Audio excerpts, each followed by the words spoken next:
ಎಲ್ಲರಿಗೂ ನಮಸ್ಕಾರ. ಈಗ ಪತಿ ಪತ್ನಿ ನಡುವೆ ನಿಜವಾದ ಪ್ರೀತಿ ಅಂತ ಅಂದರೆ ಏನಿರಬಹುದು? ಪತಿ ಪತ್ನಿ ಇಬ್ಬರು ಫೋನ್ನಲ್ಲಿ ಗಂಟೆಗಟ್ಟಲೆ ಮಾತಾಡ್ತಾ ಇದ್ದರೆ ಮಾತ್ರ ಅದನ್ನು ನಿಜವಾದ ಪ್ರೀತಿ ಅಂತ ಹೇಳಬಹುದಾ? ಅಥವಾ ಪತಿ ಪತ್ನಿಗಾಗಿ, ಪತ್ನಿ ಪತಿಗಾಗಿ ರಾತ್ರಿಯೆಲ್ಲ ಎಚ್ಚರವಾಗಿದ್ದುಕೊಂಡು ಊಟ ತಿಂಡಿ ಬಿಟ್ಟು ಕಾಯ್ತಾ ಇದ್ದರೆ ಮಾತ್ರ ಅದನ್ನು ನಿಜವಾದ ಪ್ರೀತಿ ಅಂತ ಹೇಳಬಹುದಾ? ಅಥವಾ ಪತಿ ಪತ್ನಿ ಇಬ್ಬರು ರೊಮ್ಯಾನ್ಸ್ ಮಾಡ್ತಾ ಇದ್ದರೆ ಮಾತ್ರ ಅದನ್ನು ನಿಜವಾದ ಪ್ರೀತಿ ಅಂತ ಹೇಳಬಹುದಾ? ಆದರೆ ನನ್ನ ಪ್ರಕಾರ ನಿಜವಾದ ಪ್ರೀತಿ ಅಂತ ಅಂದರೆ ಪತ್ನಿಯನ್ನು ನೋಡಿದರೆ ಪತಿಯ ಮನಸ್ಸಿಗೆ, ಪತಿಯನ್ನು ನೋಡಿದರೆ ಪತ್ನಿಯ ಮನಸ್ಸಿಗೆ ನೆಮ್ಮದಿ ಸಂತೋಷ ಸಿಗ್ತಾ ಇದ್ದರೆ ಅದನ್ನು ನಿಜವಾದ ಪ್ರೀತಿ ಅಂತ ಹೇಳಬಹುದು.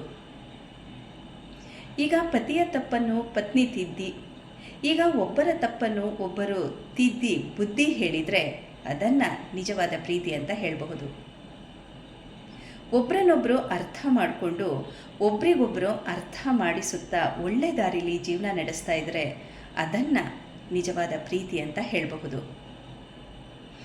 ಯಾವಾಗಲೂ ಪತ್ನಿ ಪತಿಯ ಸಂತೋಷದ ಬಗ್ಗೆನೇ ಯೋಚಿಸ್ತಾ ಇದ್ದು, ಪತಿಯೂ ಕೂಡ ಪತ್ನಿಯ ಸಂತೋಷದ ಬಗ್ಗೆನೇ ಯಾವಾಗಲೂ ಯೋಚಿಸ್ತಾ ಇದ್ದರೆ ಅದನ್ನು ನನ್ನ ಪ್ರಕಾರ ನಿಜವಾದ ಪ್ರೀತಿ ಅಂತ ಹೇಳಬಹುದು. ನೀವೇನು ಹೇಳ್ತೀರಿ? ಧನ್ಯವಾದಗಳು.